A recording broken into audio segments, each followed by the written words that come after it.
I'm Crystal Keating, and this is the Joni and Friends Ministry Podcast. I love bringing you real conversations about disability, hope, and how you can include people with special needs in your church and community. If you've enjoyed any of our podcast episodes, be sure to subscribe on your favorite app. You can also visit joniandfriends.org/podcast to see all of the resources that have been mentioned on the show. If you're like me, you love hearing someone's story about how God has worked in their life to prepare them for His service. Well, this week, I'm thrilled to talk with Jasmine and Joey Tell, a young couple that has followed God's call to welcome and embrace people with disabilities in Thailand. Listen as they share their story, some of the challenges that people with disabilities face in Thailand, and how God has moved on their hearts, their marriage, and their family to develop a passion for transforming the lives of people with disabilities.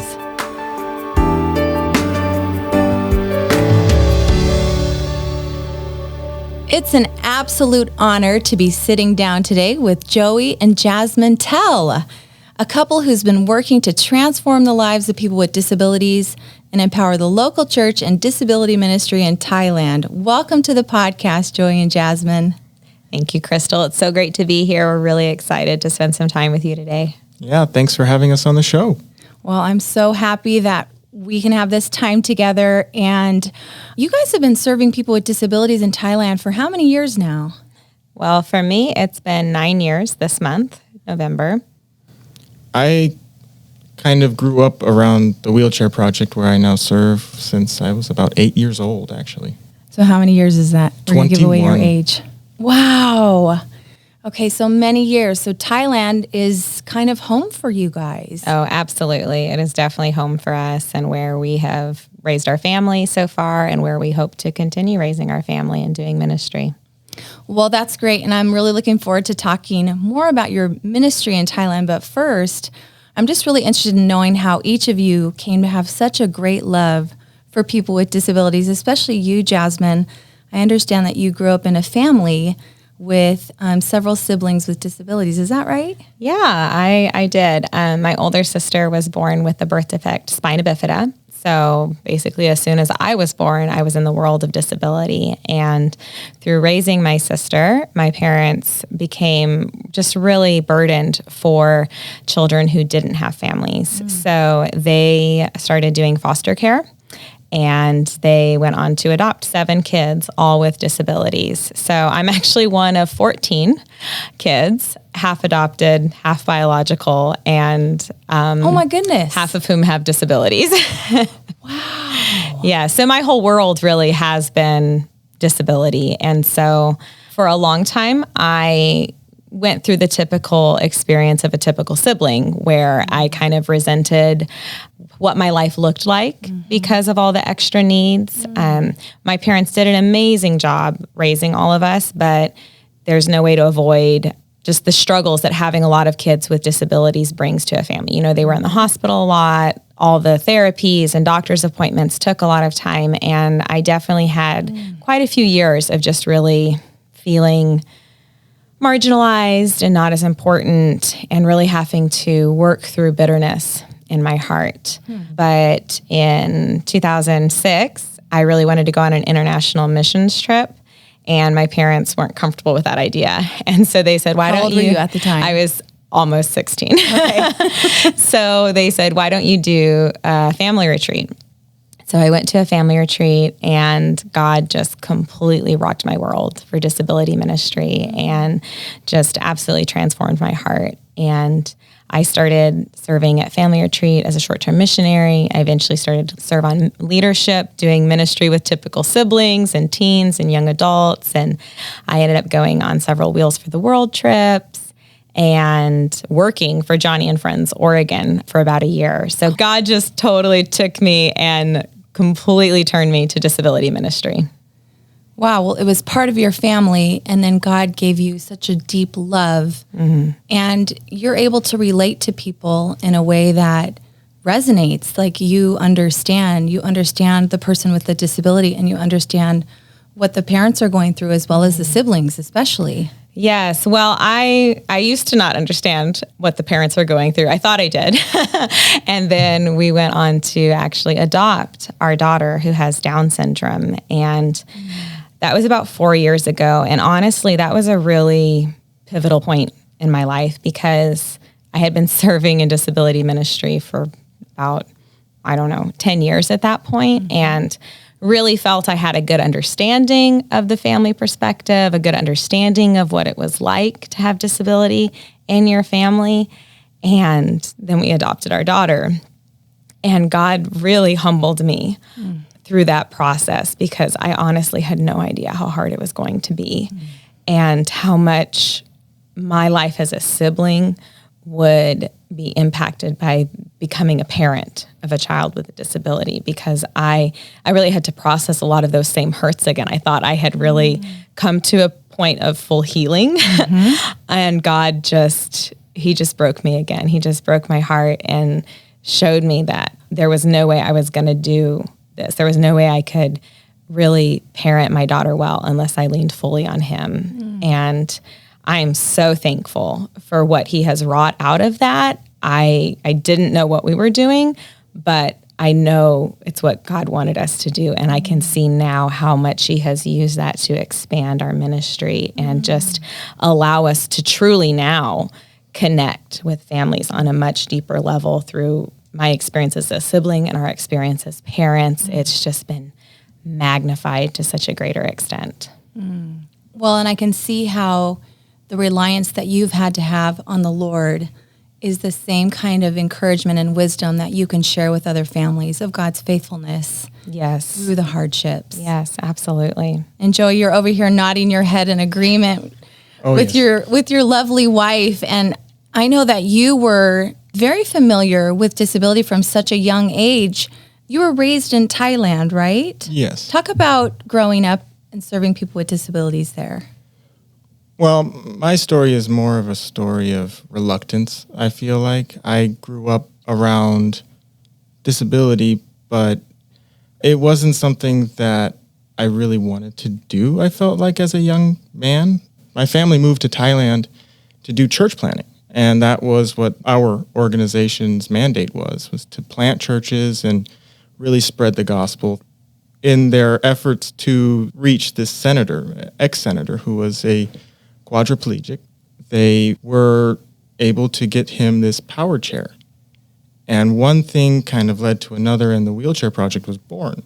So I grew up around disability, but really I grew up around like wheelchairs and equipment and these technical assistive devices that really fascinated me as a young man. I loved working with my hands and getting messy and oily, and that was something that I could do. It wasn't until later that I really started to understand was beyond just physical limitations. These families were in very dark and lonely places, and I was really impacted. I was broken about it in some ways, and I started to work much more frequently. Even after my father left the ministry and I was still in high school, I would go on distributions and do my homework on the road, still just kind of as a pastime thing. It was a missions trip of sorts in my own backyard. I loved that. Yeah.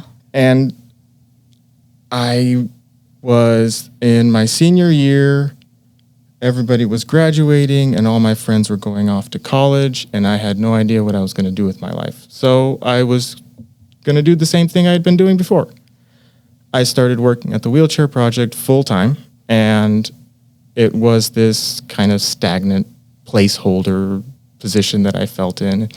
And I remember I was in the middle of all this when we were hosting a Wheels for the World team, which we do every year.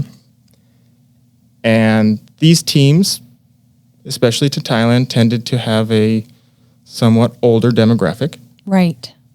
And here this team came off the plane and there was a young woman.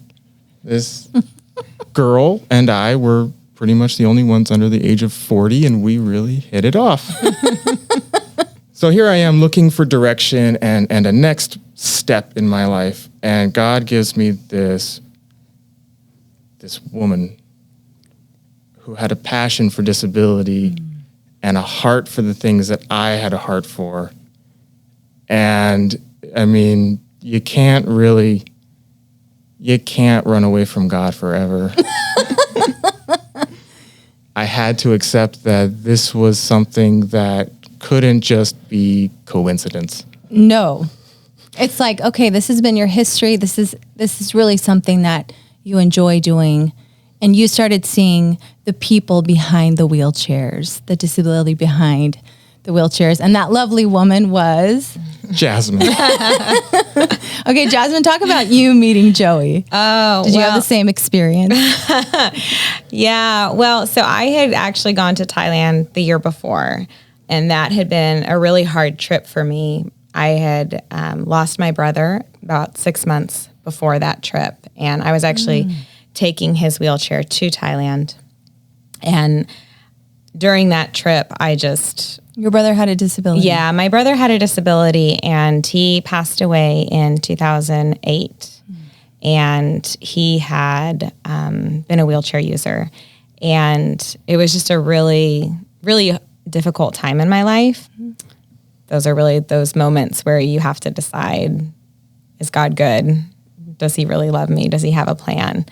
And going on that trip to Thailand was part of believing in God's goodness, because it was really hard to believe that God was good as an 18-year-old who was trying to deal with the loss of a sibling. It was just really, really difficult. But I brought his wheelchair to Thailand on a Wheels for the World trip, and I got to be there when it was given to this Thai woman, and I got to be there when she accepted Christ. And it just was so incredible to see God's goodness and his plan. And I mean, I still miss my brother every day, but I can see how God used his life, not only for the woman who his wheelchair went to, but how it impacted me and changed the trajectory of my life, because I actually hated that trip to Thailand. I came home just emotionally exhausted, and I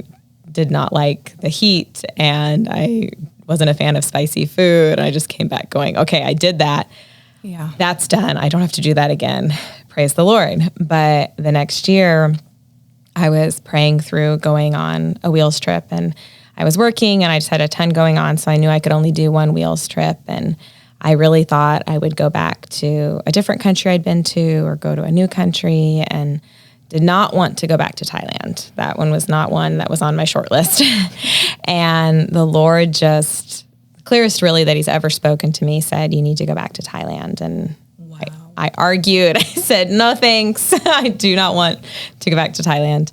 But ultimately, I bent to his will and landed in Thailand. And I immediately saw Joey, and because I'd been to Thailand before, and I was like, he wasn't here last time. You would have remembered that. I would have remembered this.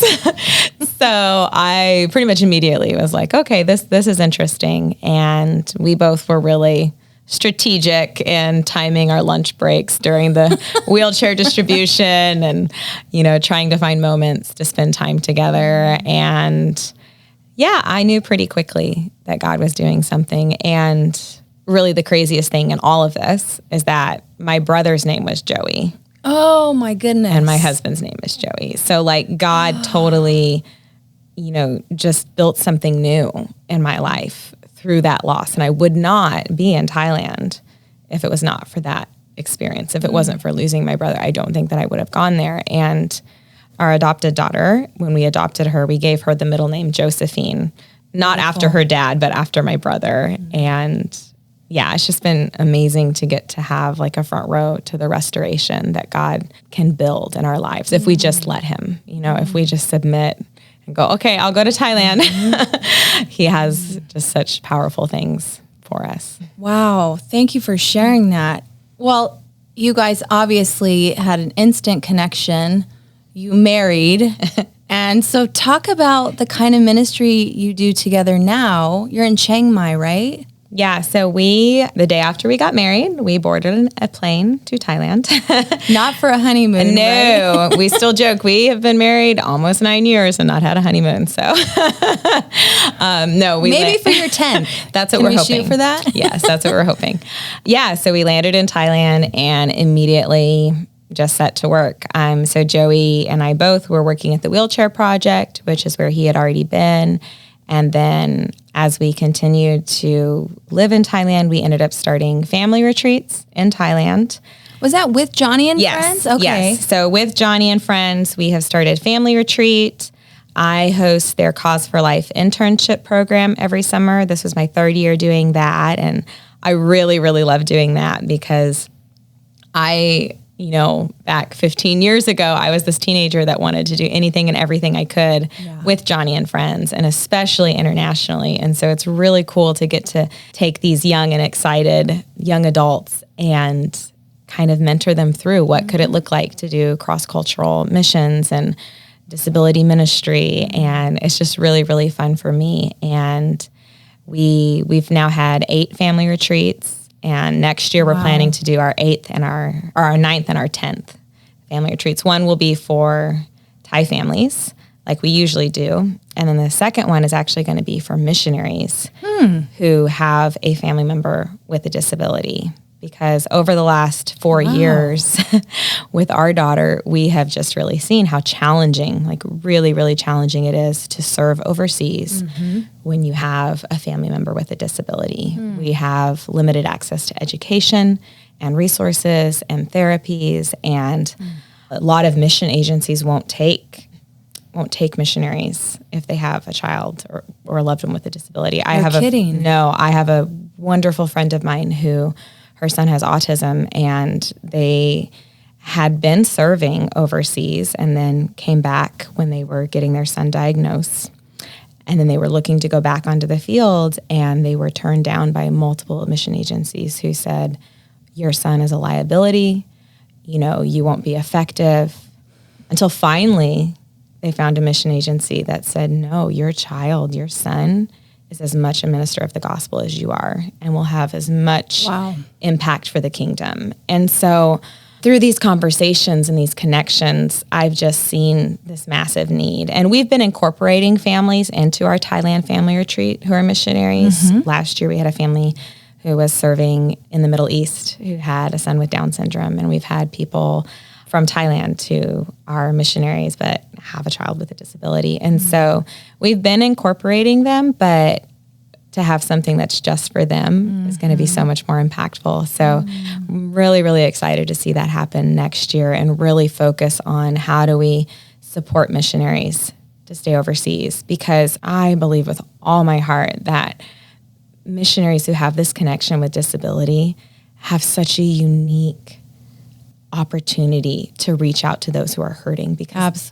they understand in a way a lot of people don't, and they have a way to see the marginalized, and people who are hurting and marginalized and on the side, those are the ones that are the most open to the gospel. And so the impact and the ability to reach other regions with the idea of disability ministry, it just gets me really excited. So we're so thankful that we get to partner with Joni and friends in making this happen. Right.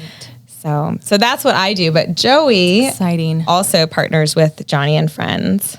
Yes, I represent the RICD Wheelchair Project, which is the project my father helped start 20 plus years ago. And we work to bring in primarily equipment from all around the world and refit it to meet the patient's needs. It's a very similar program to what Wheels for the World does. And we actually partner extensively with Wheels for the World and Harvest Project to get the equipment for these patients. So Joni and Friends is actually our largest single donor for equipment and restore their wheelchairs. And we kind of use Joni and Friends as the gold standard for the partners we work with. In the last 20 years, we've been supported by the Thai royal family. So everywhere we go, we are able to do so in the name of the royal family. The equipment we bring in isn't taxed or have duties or tariffs that we have to pay. And every piece of equipment has written that it's illegal to buy or sell this assistive device. And when we do this and we bring in the church, everywhere we go, the church is key. We are able to elevate the church and associate them with this program. And the church is able to share the heart of Christ. And we use things like Johnny's story. And we use the Bible and little pamphlets that introduce the book of John.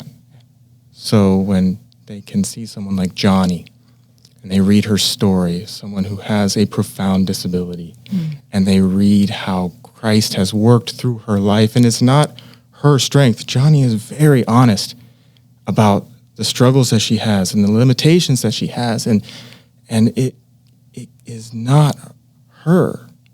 She's very clear and always passes that glory on to God, and that kind of a witness. Gives hope. That's the heart. That's my heart. Well, and it sounds like God is using you not just in programmatic ways, but really it's a gateway for the gospel. It just makes me think that God's hand has been over your relationship, over your ministry, over the ways that God is opening doors. Talk about some even miraculous ways that you've seen God moving in Thailand. I think that what's been really cool is how the church has been responding, because the church isn't really huge in Thailand. You know, it's a primarily Buddhist country. But over the last 9 years, I've seen so much shift in the church, and I've seen so much progress being made. We have a good friend who serves on our family retreat team, and our family retreat team is almost entirely from our Thai church, the First Church of Chiang Mai, and they have been behind family retreat from day one in incredible ways. And my friend Tan, he had an opportunity a few years ago to come and do a Cause for Life internship here in the U.S., and he got to participate, and it just set him on fire. He had already been serving at our family retreat, but after coming and serving in the U.S. with Joni and friends, he came back so much more excited. And he's also a professor at the seminary in our city.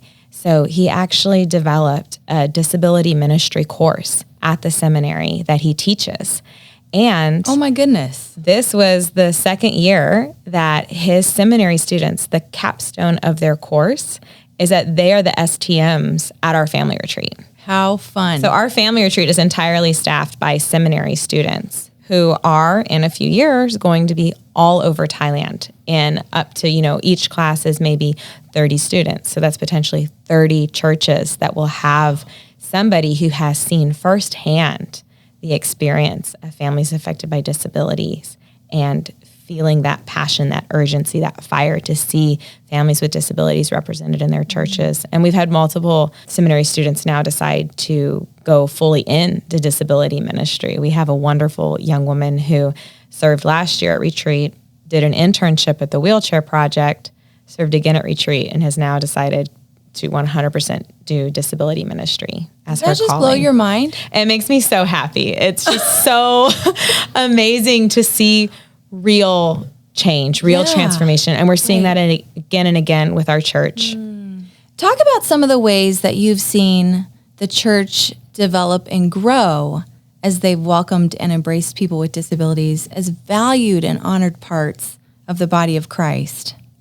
In a lot of ways, disability ministry and serving people with disabilities is this perfect microcosm of the gospel lived out. In Thailand especially, they start in a very dark and lonely, despondent place. And we aren't surprised when we say that God uses the most desperate situations to shine the brightest. Yes.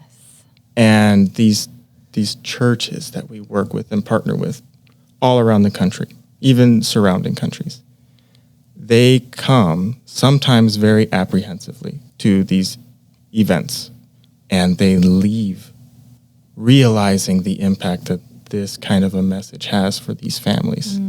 And these families go home, and they hopefully have been majorly impacted by this experience. And that spreads. We have had so many pastors who are invigorated by this type of ministry, because it's not that disability ministry is the end all and be all of the way to spread the gospel. It is just such a perfect picture. It is such a perfect example. And it impacts the community as a whole. And I think that's how the church has really been transformed, because we can squabble over issues within the Bible, but everybody can agree that people with disabilities need Christ just as much as you or I. That is a unifying message that everybody can get behind and everybody can agree on. And that kind of a unification is, that's transformative within the church, right? You are so right. Well, you said it's like the perfect kind of picture. Can you go a little deeper with that? Well, it plays on a few different levels in my mind. We all suffer from parts of us that we wish we didn't. We all have sin. We all have brokenness. But all of us really wish that this wasn't part of us. And it's like you're missing a big part of you. You wish that you were this other person. And then to live in a world, for me, living in Thailand, that really stigmatized disability because of what it implied within a karmic mindset. To live like that is to live with sin before Christ. And then Christ can come in. And when you see the transformation that happens, that's something that other people witness. Yes. That's what it really means to be an ambassador of Christ, is what you can display as to how Christ uses brokenness to shine. God doesn't boast in a strong man's strength. He uses the weaknesses and that brokenness because it can't be us. Right. I cannot do this, but Christ can. Can you guys think of maybe people or stories that you've really seen, like God's transformative work?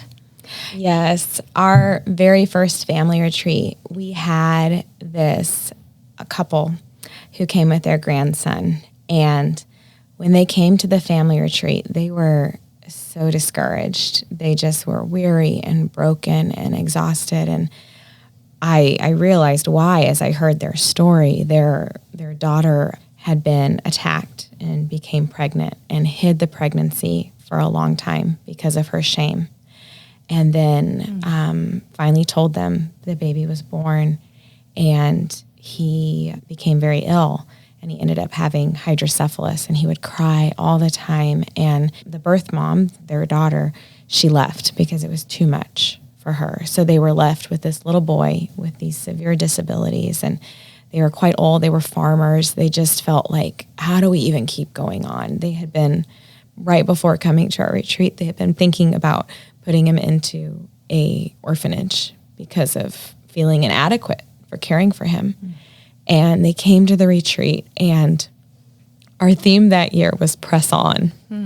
And that's exactly what they were emboldened to do. They came, and you could see that they felt strengthened and energized. And they said, they shared with us, they're like, we've committed. We're going to keep trying. We're going to keep trying to raise him as our son. And the next year, our theme was hope overflowing. And they were there again, and you could see just the change in them, the way that from a year before, even though it had been a whole year since they'd been at the retreat, that hope that they had found at the first retreat, that ability to press on had continued, and they continued to just care for him. And you could see from year to year, you could see him changing and becoming stronger, and his hydrocephalus began to diminish. Like his head wasn't as big as it had been before because he didn't have a shunt. He had no shunt placed. And you could just physically see that as they began to have hope and joy, and as they began to believe in Jesus, he began to be healthier too. And it was just incredible to see such a physical manifestation of what a change in heart, that they, instead of looking at him and seeing, a punishment or a curse, they looked at him and they saw God and the sustaining grace of Jesus. And that how they viewed him then changed how they cared for him. And that in turn changed how he was, getting better and stronger. And it was just amazing to see that, and to see the hope in them make them want to have hope for others. So they were saying, oh, we won't come next year. We want more people from our village to come. We want more people from our province to come. And these families, it was a group of about 5 of them, and they lived like 6 hours away. And we would always, provide the transportation for them. And they were so hilarious because all the kids had wheelchairs, but they would never bring them to retreat because they wanted to fit more people from their center into the van. So we'd get 3 extra families, and there were like 8 kids that didn't have wheelchairs. And so we'd collect strollers from our house and our friends. And, these kids would be pushed around in strollers the whole week just because these families wanted their friends to be able to experience the hope and transformation of family retreats. So. That's a fantastic story, and it shows that there's such a need. I think what strikes me is that you're inviting families in Thailand who may never roll into a church, and you're giving them an opportunity to hear the gospel, to know Jesus in this fun environment where they're accepted and they're loved and they're welcomed, and you're displaying the love of Christ. And they just want to go back and tell their friends. Absolutely. Absolutely. And I think what's always really striking to me is that they're getting to experience community on a level they've never had before. Because sadly, the reality in Thailand is that when you're out and about, you don't see a lot of people with disabilities. Because of karma and because of how much, like, the families in Thailand, they love their kids. They love their brother, their sister, their mom, their dad. They love them, but because they love them, they don't want to highlight the shame of whatever sin they may have done that would cause them to have a disability, because that's the reality. That's what they believe. That's what karma says. Karma says that if you have a disability, it is because you or your parent did something wrong. That's what they think. And so again, because of their deep love for their family member, they don't want to highlight that. So I have met people, like I recently befriended this mom who had a little girl with Down syndrome, like my daughter. And I was so excited to meet her and connect with her. And we had a great time. And I said, oh, have you met a lot of other families who have a child with Down syndrome? And she goes, no, you're the first person I've ever met. And her daughter's 4. Oh my goodness. 4 years. She's never had connection with another family who had a child with Down syndrome. And I just couldn't even imagine that, because I gained so much strength and encouragement from the families that have gone ahead, from the families that are alongside of me, and to think that she hasn't had that. And we see that time and time again. These families come to our retreats and they just can't get over the fact that there's other people walking the same road as them. And to see those connections last throughout the year where they're checking in with each other, they're seeing each other, and it's really special. And the next step of that is the church connecting with them. And they're going, the STMs, they go and visit the families they served with. They'll travel hours sometimes to go and see their camper and their family. And that speaks so much to these families, because they've often never had their child celebrated or seen as valuable and important and worth traveling to see, and it really is so groundbreaking for them. And I get it. I get it too, because I live in that same world. I mean, we live a very normal life. Our daughter goes to the grocery store with us. We go to the mall. We are visible as a family. And that's not the norm in Thailand. And our daughter is a very, vivacious person. So it's not like we're out quietly. We're out and she's talking to people and just making new friends. And I have a lot of conversations about her with people because people have a lot of questions. They're not used to seeing somebody with a disability, and we stand out. We're foreigners in Thailand, and I get asked so many questions. And one of the interesting things in Thailand is that we don't really have a word in Thai that translates adoption in the same way that we understand it as Westerners. When I say adoption, that's a legal binding process that takes this child and it becomes mine in every sense of the word. But in Thailand, that's not a normal thing. In Thailand, maybe you take in a kid, but they're never really yours. And nobody ever really thinks they're yours. And so every time I explain about her and her adoption, I'm literally getting to explain what Jesus does for all of us. And so it's this constant opportunity to share the gospel and to just speak truth because, oh man, so many times as I'm talking to people about my daughter, they say, "Oh, I'm so sorry. That's so sad. It's so sad your daughter's like that." And I say, no, we chose her. Yeah. We knew that she had Down syndrome, and we know that she is valuable and important and made in the image of God. And because of his love for us and how he takes us into his family and makes us his own, that bore out of our hearts and gave us the desire to take her who didn't have a family and to take her into our own family and make her ours in every sense of the word adoption. Your family is a living testimony of the gospel in every way. Well, let me close our time by asking you this. I just think the work that you're doing is incredibly impactful, and I just love your heart to develop the church. So what would you say to a church that wants to begin welcoming people with special needs? I think I would say to them that it's not about the programs. It's not about having everything lined up. It's about having the heart. Because honestly, our church in Thailand doesn't have a lot of programs. But when I walk into the nursery door with my daughter, the people in that room know her and understand her and love her. And that's what reaches my heart. That's what makes me feel loved and accepted. And so don't be daunted by having enough buddies and by having a special classroom. Just get to know the families in your community who are affected by disability. Get to know them on a heart level and show them that you love them just the way they are, just the way that their family has been created by God. Well, Joe and Jasmine, thank you so much for your time here. Thank you for following the lead of the Lord. Thank you for loving your children and your community and people with disabilities so well in the name of Jesus. I loved our time together.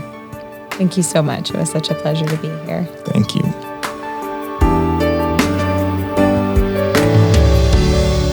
It's always uplifting to hear stories of people stepping out in faith. The Tells followed God's call to serve in Thailand. As they've empowered the local church in disability ministry, God has used them to bring the gospel beyond Thailand to the surrounding nations in Asia. As they've remained faithful in saying yes to God's call, they continue to see disability ministry as the perfect picture of the gospel.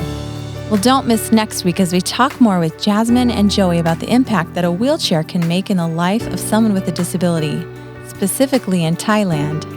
Hear how a wheelchair wrapped in the gospel really can be the perfect gift. This holiday season, you can help transform the life of a child with a disability by giving the perfect gift. Visit johnnyandfriends.org/podcast to learn more. Thank you for listening. I'm your host, Crystal Keating, and this is the Johnny and Friends Ministry Podcast.